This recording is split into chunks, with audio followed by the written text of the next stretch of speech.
Hello, welcome to Steve Knows. I've got a list of PCVR games that are coming out soon and they blow my mind. It's nice to see some virtual reality games that are actually kind of AAA titles. They look insane. So I want to share them with you guys so we can all hype together. So first on the list is Asgards Wrath. This Nordic VR title is coming from Sanzaru Games, a sword fighting action adventure. And think God of War in VR. This game seems heavily inspired by Santa Monica's hit title, You Have No Complaints From Me. Boy.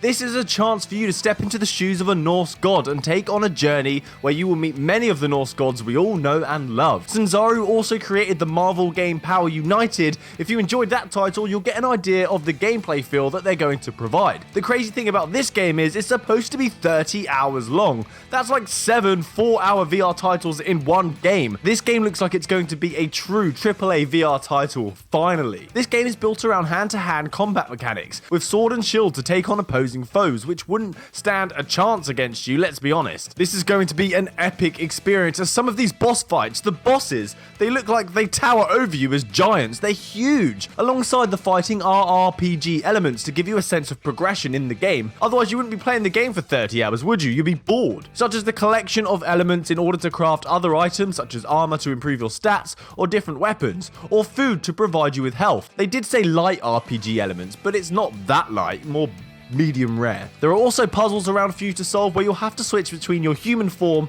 and your god form in order for you to solve them. You have many powers and abilities to make use of, such as converting animals into allies, which if you watch the E3 showcase, we got to see Sharkman. And depending on what character you are means you'll have different powers. This is a great way to keep the game feeling fresh and exciting the whole time, so you don't get bogged down and bored through one character's perspective. Instead, you're going to partake in multiple stories that coerce in some sort of way. Just like God of War, if you play the character Ingrid, you're going to get the axe, and the axe you can throw and recall it. I want this, just for that. I want to feel the Bifrost. Let's just take a minute and look how beautiful this game looks. The environments and the characters are so crisp and vibrant. It's nice to see VR finally getting the investment that it actually deserves. This title is for Oculus players only, so hurrah if you're a Rift owner, or you'll just have to use Revive if you don't have one. This is coming this fall, 2019. The developers were asked if this game was going to be on the Quest, but they said they have no plans on doing so, although they would like to see it on the system. It's going to be a big job to get it on there. I'll put the link to this interview in the description so you can check it out yourselves. The next one coming to us is Borderlands 2. Are we really getting this? Do we actually get it? A beloved franchise that has such a huge community behind it got itself a little VR support. For a game that was released in 2012, finally PCVR gets a little taste of what PSVR players have had for a little while now. I love the art style of this game, and I think in virtual reality it lends itself quite nicely. It's detailed but very simple and very colourful with huge landscapes. I am hoping this version gets some fixes, as on other platforms, the menus were like 2D displays that were clipping on the edges, text would be awkwardly positioned so you'd have to go cross-eyed to read it properly. This is an action role-playing game coming from 2K Games, and in the story, you are vault hunters trying to free the planet Pandora from Handsome Jack. I know it doesn't sound like a threatening antagonist at all, does it? But he is. That's the beauty of it. If you've played this before, let me know what your favourite character is, because I'm a fan of Zero. It's one of those games where you have the freedom to roam about, the ability to explore, take on side missions to earn extra credits, to purchase more content, or you can just simply focus on the main storyline and just do the main mission. There is no co-op in the VR version, which makes me sad. At least in the PlayStation VR version, there wasn't any co-op. Perhaps they're going to bring it to PC because we have a lot more juice behind this game. But instead, they said they have focused on making this a great VR experience, such as the ability to slow down time or the teleportation. This game has so much charisma and the action is fast-paced, and it will get you so hyped, dodging enemy fire, popping out behind cover to get headshots. They have launchers, pistols, assault rifles, snipers. There is so much content because it's a ported title, so you'll have plenty to do and awe at. Be aware that all the reviews that you're going to read are the experience of virtual reality on the PlayStation VR headset, which is a great system. I've had so much fun playing on it, but it isn't without its flaws. So with the PC VR released, it might improve upon some of those issues. This title could be something special. Next is Boneworks, coming from Stress Level 0. Boneworks is due to launch this year. This is a game that's all about physical interactions in virtual reality in a way that has never ever been done before. This could help future VR titles become even more realistic. It's been described as an experimental physics VR adventure, which is a pretty unique genre.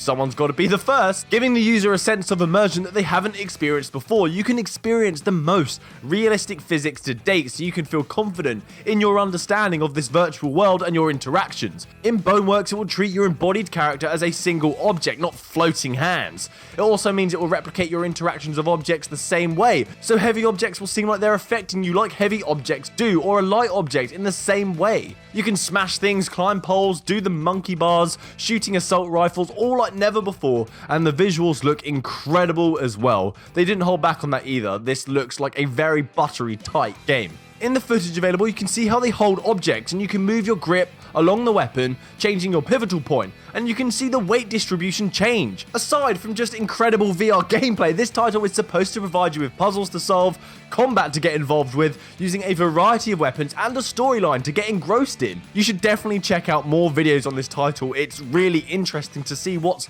potential in VR that others don't want to spend their time doing. Upload VR called it the first next generation VR title, and if you have a Valve Index, those knuckles, it'll be even better. Stormlands. This game, if you don't know, is from Insomniac Games, the people that brought us Spider-Man on the PS4, and the company Sony just bought out to be an exclusive developing party for their next-gen system. But they are still releasing Stormland for our VR headsets, as people at PAX got to experience it on the PCVR and the Quest. You play a broken android, no, not the operating system. You set out through the world to repair yourself. You're able to ascend cliffs, glide across the world. My favorite one is the ability to manipulate electricity like Thor. This game really does look like the kind of title we've been waiting for. It looks grand, complex, and beautiful. The quotes on the website are just insane. How can you not be excited? You get to experience an open world with complete freedom. You can tear off body parts or put on a new arm that has a different ability for you to take on enemies. That alone is insane. This game looks so in-depth and visually beautiful, I'm sold. The world looks inviting. I want to explore the world that they've created. It's creating these incredibly natural, alienistic environments with futuristic robotic enemies and protagonists. Fusion! This is another title that looks like a AAA experience. At last, it's becoming more frequent. It's also going to feature a co-op mode for you and a friend to play together, which is a drop-in and drop-out feature. So it's not an issue if someone has to bail to do their laundry, you can still play sitting in your dirty clothes. I don't have an exact date as to when this will be out, but they have said it's going to be this holiday 2019, which is a trend recently. We don't seem to be getting exact dates because they just don't know. The last one is Lone Echo 2. I know many of you are losing your mind over this title after the first game could arguably be one of the best VR titles to date. Coming from Ready at Dawn, say hello again to Jack and Liv as they return to the Rings of Saturn. This game is focused on exploration, using items found to solve puzzles, whilst in zero gravity, having to grab onto the environment around you to traverse in a very silent, eerie scenario that can make you feel lost in space. In addition to pushing yourself off elements, you have mini thrusters on your wrist to control your movement with more granularity. In the original, you would have tools such as a laser that you could use to cut through things, or a scanner that you use to interact with objects and machinery. So with the sequel, expect even more upgrades to your Android self for even more creative gameplay. The beauty in the story of this game that still gets me is you play a service android that is designed to protect the ship and the humans on board. So this heartfelt element makes it such a dramatic, emotional story. The sequel is supposed to be more than 50% larger in scale as well, which is crazy since the game was already a big VR title. There will be new enemies to face off as well, unlike anything we've previously seen. Ready at Dawn haven't given much away on this game, which is probably for the best. They do have a reputation from the previous title behind them, so save the details for us to enjoy. Annoyingly, this game has been delayed from late 2019 to early 2020, but we don't want a broken game, so I will wait. There's plenty here to keep me busy. That's my list of coming soon games, just a queue. Is that 4? Is 4 a queue? Well, it is now. Thanks for watching. Steve knows. Hope there was something here for you to get excited about, because I know I am. Happy gaming, guys. Good day.